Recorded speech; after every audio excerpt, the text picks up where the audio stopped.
Bonjour à tous, je suis ravie de vous retrouver en compagnie du docteur Paul Fokam, professeur en leadership et stratégie, chercheur en sciences et culture africaine. Merci d'accepter encore cet entretien, docteur Paul Fokam. Merci beaucoup. Alors, le thème d'aujourd'hui, c'est le travail. Et comme vous le savez, ça fait suite au premier thème qui était le questionnement. Pour ceux qui n'ont pas eu l'opportunité de nous suivre pour le questionnement, qu'est-ce que vous direz qu'il fallait retenir dans cet épisode? Je pense sincèrement qu'il faut retenir deux choses. La première, c'est que la pensée critique n'est pas une option. C'est un choix cartésien qui permettra de libérer toutes les énergies africaines et de prendre le décollage définitif. Ça, c'est le premier. Le deuxième, c'est qu'une éducation, bien entendu, sans questionnement, à mon avis, est une lumière qui brille lorsqu'on a les yeux fermés. J'espère que vous avez compris, parce que c'est une réponse aussi philosophique que cartésienne.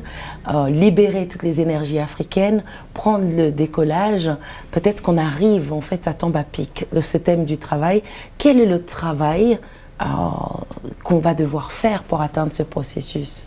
Et peut-être, si on peut aussi se permettre de vous demander votre définition du travail, parce que vous dites qu'il faut que nous prenions plaisir à travailler. Alors je suis certaine que plusieurs qui nous suivent se demandent finalement quelle est la définition du travail du docteur Paul Fokam. Enfin, je ne sais pas si je dois donner une définition différente de ce qui est, sauf que si on remonte sur le plan historique, on a défini le travail comme étant une punition, et c'est la Bible qui l'aurait défini. Et ça, les Africains se sont permis de prendre ça comme la définition de travail. On a aussi défini le travail comme étant quelque chose qu'on fait pour quelqu'un. Ça encore, c'est une faute que les Africains captent. On a enfin défini le travail comme élément nécessaire pour survivre. C'est encore un problème. Le travail est ce qui anoblit l'homme, ce qui enrichit l'homme, ce qui lui permet de s'élever au plus haut degré. C'est ce travail qui permet à l'homme de dépasser toutes les autres espèces vivantes. Oui. Le travail, si telle est l'acception que nous acceptons, ça veut dire que le travail doit être considéré comme une partie de plaisir. C'est-à-dire là où je m'en vais, pour me faire un plaisir à faire mon job, pour me faire un plaisir à permettre à tous ceux qui m'entourent de se prendre ou de se faire aussi un plaisir, pour me faire un plaisir de soutenir ma famille, moi-même, mon continent, mon pays. Voilà ce qu'est le travail. Malheureusement, et ça, je ne vous coupe pas, on nous a vendu comme le travail comme étant une peine. Et c'est pour ça que nous continuons à voir le travail comme quelque chose qui anesthésie l'homme, qui anéantit l'homme, qui rend l'homme, enfin, je ne sais pas s'il faut le dire, mais qui ne permet pas à l'homme de s'épanouir. Alors que c'est justement le travail qui permet à l'homme de s'épanouir. Vous dites que le travail est censé anoblir l'homme. Ne pensez-vous pas que si les Africains ont mécompris la notion du travail, c'est aussi un peu à cause de l'esclavage? Non. Ils devaient travailler des heures durant. Oui, l'esclavage leur permettait de travailler beaucoup plus. Ils ne peuvent pas ne pas comprendre la valeur du travail à cause de l'esclavage. Mais ils n'ont pas compris la valeur du travail à cause des médias, à cause de la doctrine religieuse, à cause du changement de culture. Tenez, en Occident, au XVIIIe et au début du XIXe siècle, le travail, chaque homme travaillait 108 heures par semaine. Quand on avance à la deuxième moitié du XXe siècle, on est descendu à peu près à 72. C'est vers la fin du XXe siècle qu'on est descendu à 48 et à 42. Et aujourd'hui, on est... Mais seulement, pour empêcher à l'Afrique de se développer, on a créé la fameuse Organisation internationale de travail. Permettez-moi, je rigole un peu en disant ça. C'est pourquoi, pour empêcher à l'Africain de travailler, pour lui dire, si vous devez travailler 40 heures, or, je vous assure, c'est la meilleure façon de rester indéfiniment sous-développé. Et j'ajoute, aujourd'hui, même en Occident, même avec la France qui travaille 35 heures, vérifiez combien d'heures les chercheurs, les grands cadres d'entreprise font dans leur entreprise pour faire avancer la France. En tout cas, tous ceux qui peuvent travailler ici en Suisse, où nous sommes encore à 42 heures. Lorsque l'Organisation internationale du travail est ici en Suisse, et on nous impose 40 heures. Je me demande pourquoi on n'a pas imposé à Suisse 40 heures. Et nous acceptons tous, et nous revenons au problème de questionnement. Et aussi longtemps que nous ne mettrions pas, que nous n'allons pas mettre le travail au centre de nos préoccupations, et comme une partie des plaisirs, notre sous-développement ira en s'accentuant. Comme pour le questionnement, docteur, vous avez dit que l'Afrique ne se questionne pas suffisamment. Maintenant, pour le travail, pensez-vous qu'on ne travaille pas suffisamment? Qu'on ne travaille même pas. Qu'est-ce que vous voulez dire par là? Que nous ne travaillons pas. Est-ce une question de volonté ou une question de compétence? Ce n'est ni question de volonté, ni question, entre guillemets, de compétence. À quoi est-ce dû? À la culture qu'on nous a enseignée. Vous n'avez pas besoin de travailler. Nous allons venir vous donner des aides. Si vous avez des problèmes, on va vous donner des aides. Sauf que personne n'est capable de vous donner des aides indéfiniment. Mais comme vous avez déjà pris ça dans la tête, ok, si je ne cultive pas bien, ok, si j'ai un problème, il y a la mère patrie qui viendra très rapidement me donner les aides. Sauf que la mère patrie, à un moment, peut manquer aussi pour sa propre population. Et vous comprendriez avec moi et vous conclurez avec moi que lorsque quelqu'un a seulement un pour son enfant, il ne va quand même pas donner l'autre à l'enfant d'autrui. Voilà la situation dans laquelle nous sommes. Et pire, nos dirigeants nous y encouragent. Puisque chaque fois que le problème se pose, au lieu de demander à la population de se mettre au travail, ils montent au créneau pour dire vous ne nous aidez pas, la communauté internationale ne nous aide pas, les voisins ne nous aident pas. Qui vous a dit qu'on doit vous aider nécessairement? Qui vous a dit que vous ne devrez pas d'abord vous aider avant qu'on vous aide? Dieu lui-même a dit, aide-toi et le ciel t'aidera. Si vous retenez ça, commencez d'abord par savoir que le travail anoblit l'homme, que le travail rend l'homme responsable, retourne à l'homme toute sa dignité. C'est très beau ce que vous dites. J'ai envie de revenir à la question de la femme. Mais finalement, comment ça se fait que la femme travaille plus que l'homme en Afrique, d'après vous? Elle travaille plus, parce qu'elle est en général, je m'excuse auprès des hommes, oui. Elle est en général plus responsable de la famille. Elle est plus responsable des enfants. Elle est plus responsable pour faire marcher la famille. Je suis bien sûr pas dans les villes, où c'est plutôt l'homme qui est un peu plus responsable. Mais elle se sent 2 fois plus concernée que le mari de l'éducation et du bien-être de toute la famille. Malheureusement, c'est le cas. Au moins dans nos recherches en culture africaine. Mais il faut quand même reconnaître que l'homme en tant que chef dit qu'il va en guerre pour protéger la femme. Donc, c'est une des raisons. Pour lesquelles elle reste travailler aussi, c'est ça? Oui. Est-ce qu'on peut dire que l'Afrique est le continent où on travaille le moins? La réponse est affirmative. L'Afrique est le continent où on travaille le moins du moins. Parce que tout dépend de quel pays et de quel leader.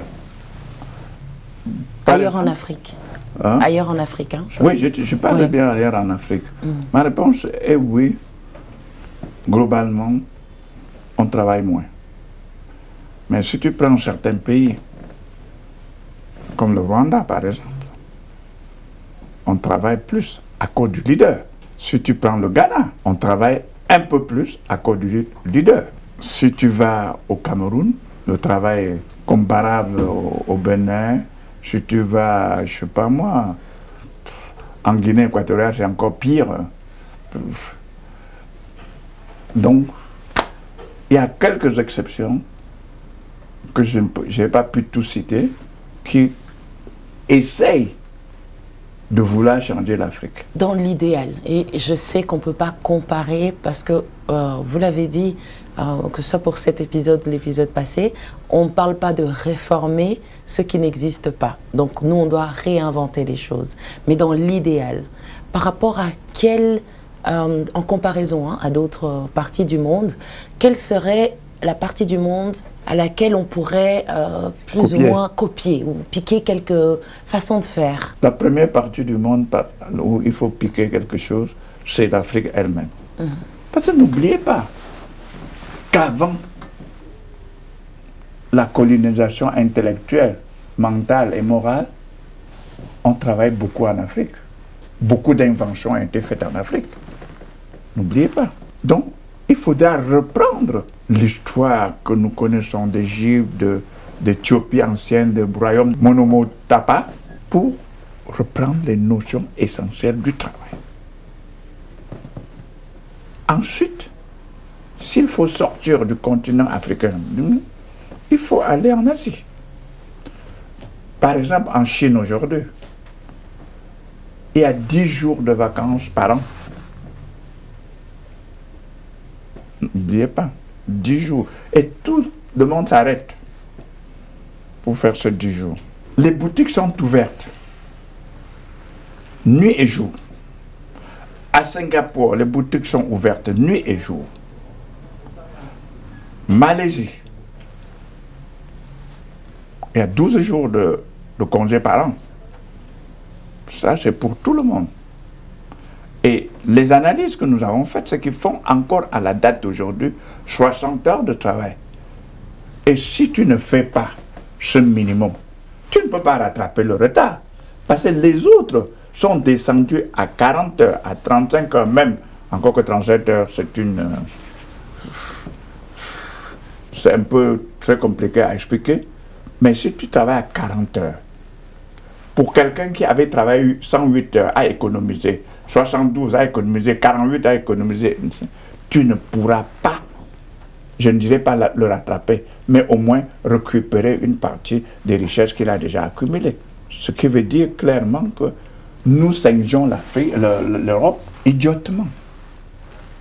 L'Europe a développé des nouvelles technologies qui permettent de dire que si je travaille 40 heures, ça peut être équivalent de 80 heures. Nous refusons de questionner pourquoi ils peuvent décider de travailler 40 heures. Et ils se développent tous les jours. Et nous travaillons 40 heures et nous ne pouvons pas nous développer. On refuse on dit simplement que l'Occident nous exploite. Mais si nous exploite, c'est parce qu'on a décidé d'accepter d'être exploité, non? Parce que nous ne sommes pas au travail. Si la Chine, qui travaille beaucoup, beaucoup et beaucoup, fait encore 60 heures aujourd'hui, c'est qu'il a 12 heures par semaine. Non, 20 heures par semaine. Oui, supérieur à l'Europe. C'est normal qu'il grignote un peu sur le temps. Et puis c'est le travail qui est la source, une des sources principales de richesse. Vous allez me poser la question, est-ce que c'est la seule source? Je dirais non. Alors ça emmène chez moi en tout cas plein de questions et je suis certaine que tous ceux qui nous regardent ont des contradictions peut-être aussi, se disent oui mais bon, les Chinois travaillent, ils ont peut-être des conditions particulières. Donc j'ai personnellement plein de questions mais j'aimerais bien qu'on aille crescendo. D'abord, rebondir à la question du leader. Vous avez parlé oui. de certains pays d'Afrique où on a des leaders qui permettent qu'on ait plus d'heures de travail. Oui. Est-ce que c'est le leader Je préfère dire plus de temps de travail. Plus de temps de travail, voilà. Oui. Est-ce que c'est le leader, enfin c'est plus de bons leaders qu'on doit avoir, ou plus c'est la population finalement qui va impulser ces nouveaux leaders qu'on attend depuis tellement longtemps? Je ne sais pas s'il faut donner une vraie réponse à cette question, parce que je n'ai pas. Ah, ok. Vous savez, normalement, un vrai leader doit traîner toute sa population, doit traîner toute sa troupe. De la même manière qu'un mauvais leader n'est pas capable de traîner et donc tout doit descendre. Est-ce que la population elle-même ne peut pas forcer le leader à aller? Je ne sais pas. Mais est-ce que la population ne peut pas décider de changer le leader? Oui. Sauf qu'en Afrique, tout le monde a peur de la mort. Tout le monde veut le présent. Personne ne veut vivre dans le futur. Personne ne veut accepter la notion de la patrie, la notion du bien commun. Chacun veut un bien égocentrique qui n'aura jamais. Parce que si tu ne penses pas au bien commun, ton bien égocentrique n'est pas protégé. Et donc, si tu as beaucoup, je vous donne l'image, si tu as 5 bananes ici et 20 personnes n'ont rien, on va venir chercher. Hein. Et même peut-être vous n'aurez même rien. Retenez ça pour de bon. Est-ce que vous ne pensez pas que les gens en Afrique, ou les causes de ce manque de travail suffisant, c'est aussi les conditions? Alors on sait qu'il y a, on en a parlé, le Bureau international du travail. Est-ce que selon vous, il régule aussi peut-être un peu le cadre ou pas? En quelle mesure est-ce qu'il y a quelque chose de positif avec ce Bureau international du travail? Je n'ai rien de positif pour le Bureau international du travail.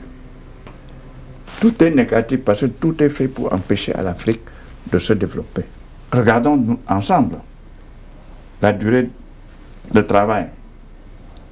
Lorsqu'on fixe au milieu 40 heures et pour tout le monde, et on dit que si tu ne fais pas 40 heures, c'est que tu es en train de rendre les gens esclaves, n'est-ce pas? C'est faux. Vous-même, chez vous, quand vous quittez ce travail, vous ne travaillez pas à la maison. Donc, vous vous rendez vous-même esclave. Alors, rendez-vous esclave partout. Mais sauf que ceux qui travaillent plus, comme c'est le cas, viennent nous donner les aides. La Corée du Sud. L'image la plus présente qu'en Corée du Sud, la Corée du Sud, en 1960, le Cameroun donnait des subventions à la Corée du Sud. Aujourd'hui, l'écart est... C'est d'abord le travail et l'éducation. Les deux facteurs clés. Dans le mécanisme de questionnement, parce que c'est de ça qu'il s'agit, je pense que c'est un peu le fil rouge, parce que c'est le début, et si on veut le milieu et la fin de toute chose. Vous serez toujours là, et vous tombez dans le questionnement, parce qu'en fait, nous devrions questionner pourquoi nous devrions faire 40 heures de travail. Est-ce que 40 heures de travail va nous permettre d'arriver à notre but? Est-ce que c'est 50 heures? Est-ce que c'est 60 heures? Auquel cas, nous décidons et nous disons, le Bureau international du travail, après, on va respecter cela. C'est vrai qu'il va nous taxer de pays esclavagistes, mais on va se développer. Et quand on va se développer, on va revenir à 40 heures. On sera donc un pays en bonne règle.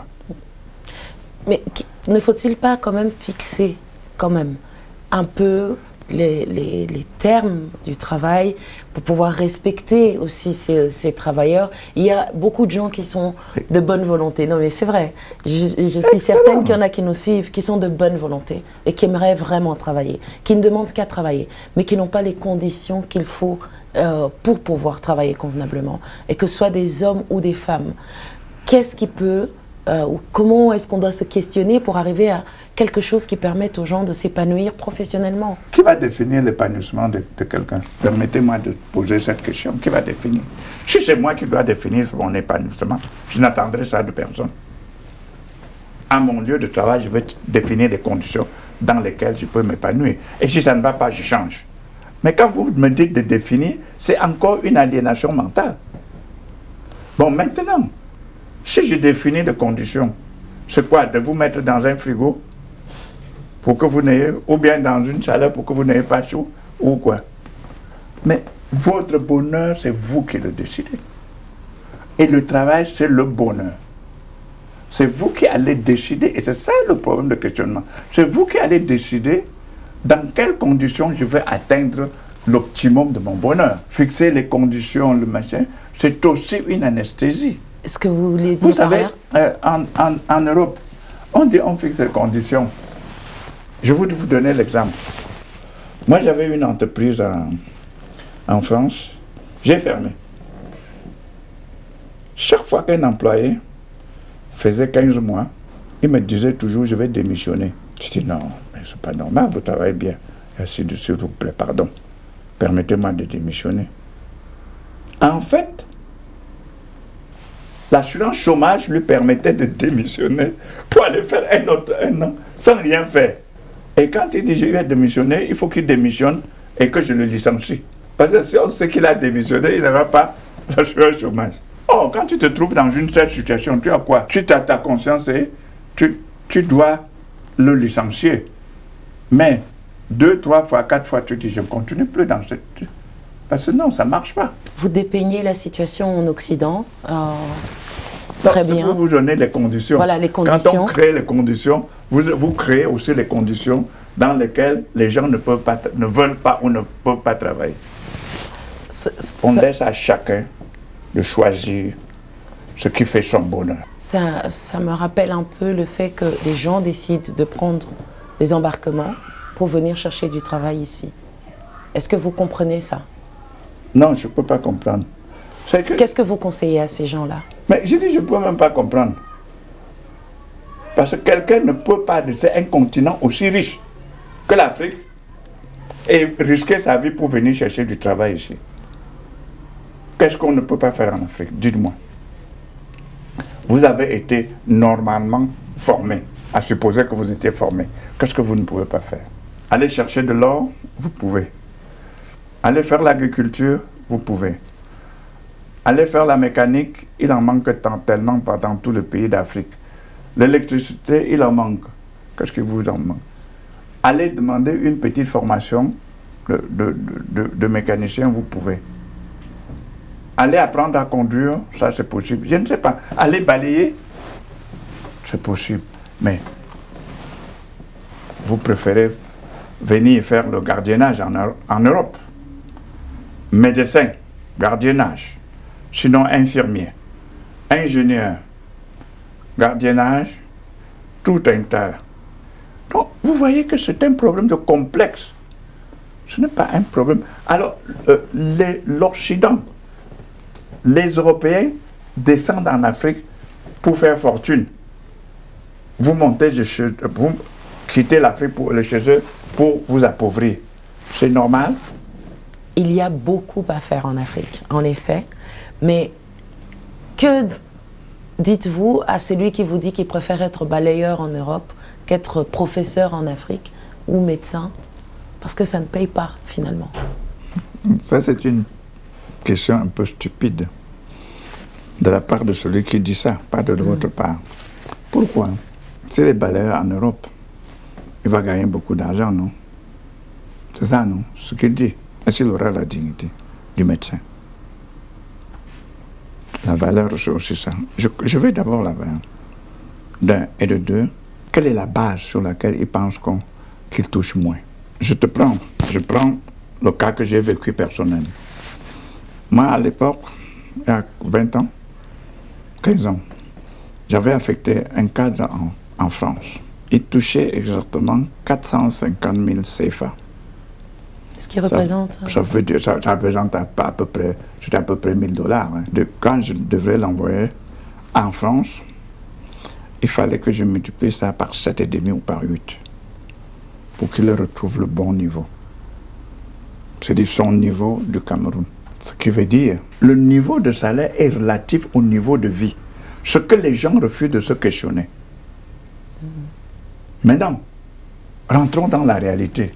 C'est vrai qu'un médecin, le salaire d'un médecin que je trouve en Afrique est faible. Ça, c'est dans la fonction publique. Mais s'il s'installe, j'en ai installé plusieurs. Et si les bons médecins s'installent, il peut payer encore 10 médecins. Un ingénieur, au lieu d'être balayeur, ouvre son petit atelier mécanique. Qu'est-ce qu'il va devenir dans 5 ans, 10 ans? Le gars qui a fait Apple, là. Steve Jobs. Steve Jobs. Il avait son truc, son petit atelier dans dans le garage de son père. Nous ne voulons pas faire ça. À partir de là, il a créé un mastodonte.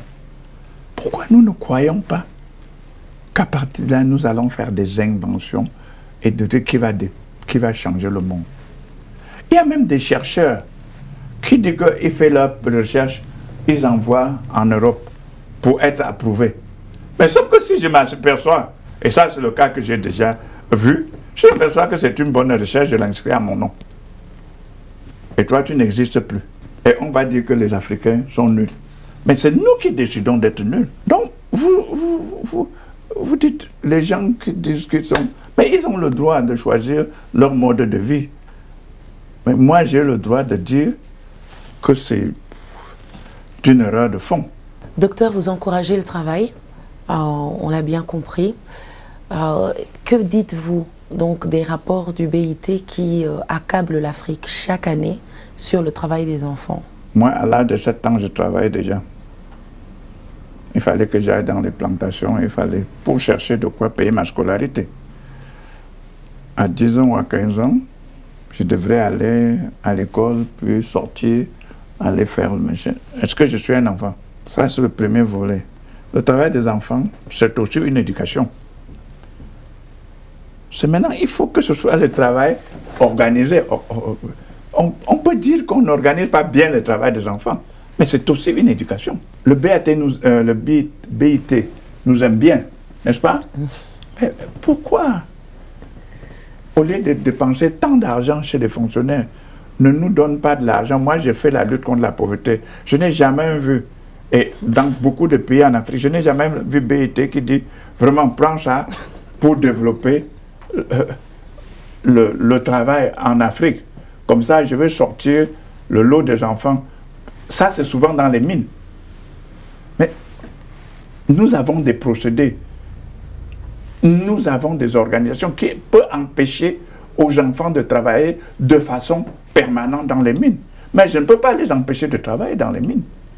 Je veux qu'ils viennent travailler dans les mines pendant les vacances. Il faut qu'ils aillent à l'école. Donc, il faut que j'organise un système de gens qui travaillent déjà dans les mines et qui viennent à la mine pour travailler, pour apprendre à se développer par lui-même, pour apprendre à être lui-même, à être responsable de sa vie. C'est mal ça, une éducation? Je voudrais dire que cessons de donner des leçons, mais trouvons des voies et moyens pour empêcher, parce que sortir des rapports, c'est très bien. Mais vous sortez dans des rapports, et moi j'ai faim, je fais quoi? Donc vos rapports, pour moi, c'est un non-sens. Merci pour cet entretien, docteur. Plus que riche, plus qu'intéressant. Dommage qu'on doive l'écourter, mais en quelques mots, est-ce que vous avez peut-être quelque chose à partager avec ceux qui nous ont suivis jusqu'alors et qui se sont parfois indignés, parfois étaient d'accord avec vous, mais un mot pour la fin pour eux? Le travail est une source essentielle de richesse. Le travail est une source essentielle de richesse et c'est là que s'arrête, c'est ici, pardon, que s'arrête cet épisode, l'entretien avec le docteur Paul Fokam. Merci docteur d'avoir accepté cet entretien. Merci. Au plaisir.